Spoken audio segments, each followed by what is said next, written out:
ঐতিহাসিক এই বাড়িটি নির্মাণ করেছিলেন আইনজীবী, শিক্ষাবিদ ও রাজনীতিবিদ আব্দুল হামিদ। তিনি ছিলেন ব্রিটিশ ভারতের আসাম ব্যবস্থাপক সভার সদস্য ও শিক্ষামন্ত্রী। পরবর্তীতে ১৯৪৭ সাল থেকে ১৯৫৪ সাল পর্যন্ত পূর্ব পাকিস্তানের শিক্ষামন্ত্রী এবং তৎকালীন বিধানসভার স্পিকার হিসেবেও দায়িত্ব পালন করেন। তার এই রাজনৈতিক অবস্থানের কারণেই বাড়িটি মিনিস্টার বাড়ি নামে পরিচিত হয়।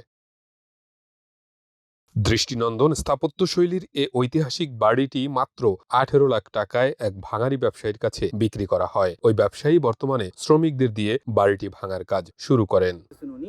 কিন্তু ওই দিন আর্কিওলজি যে আসছে, আমি যখন বললাম যে আমার যে ৪-৫ বছর যে দেয়ালটা ছিল না বাড়ি, তখন আপনারা এত দরদি মানুষ কোথায় ছিলেন?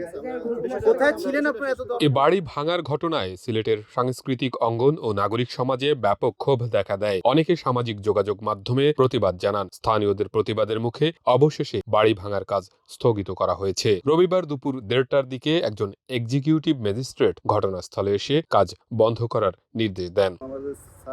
জেলা প্রশাসক স্যার আমাকে সরাসরি নির্দেশনা দিয়েছে যে যদিও এটা পাবলিক প্রপার্টিতে, কিন্তু যেহেতু এখানে একটা পাবলিক সেন্টিমেন্ট এবং একটা হেরিটেজ হতে পারে, তো সেই হিসেবে এখন এসে ওনাদের সাথে কথা বলে যেন কাজটা আপাতত বন্ধ রাখা যাবে।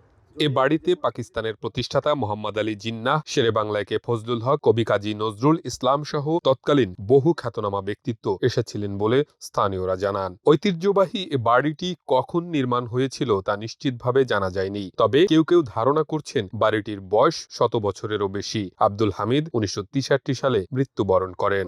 ৮-১০টা বাড়ির মতো শুধুমাত্র ইট পাথরের তৈরি বাড়িটা কিন্তু নয়। এটির যেমন একদিকে প্রত্নতাত্ত্বিক এক ধরনের গুরুত্ব রয়েছে, পাশাপাশি এখানে আমরা দেখেছি যে জিন্নাহ, সোহরাওয়ার্দী, কাজী নজরুল ইসলামের মতো বিখ্যাত ব্যক্তিরা কিন্তু এখানে এসে তাদের মতো রাত্রি যাপন করেছেন, এখানে থেকেছেন। ফলে এই যে একটি ইতিহাস, ঐতিহ্য, পৃথিবীর সকল দেশেই ঐতিহ্যকে প্রাধান্য দিয়ে ঐতিহ্যকে রক্ষা করার জন্য আসলে কাজ করে থাকা হয়। ফলে আমাদের মনে হয় ঐতিহ্যকে বাঁচিয়ে রাখার জন্য, ইতিহাসকে দাঁড়িয়ে রাখার জন্য এই যে বাড়িটি, সেই বাড়িটিকে সংরক্ষণ করা জরুরি।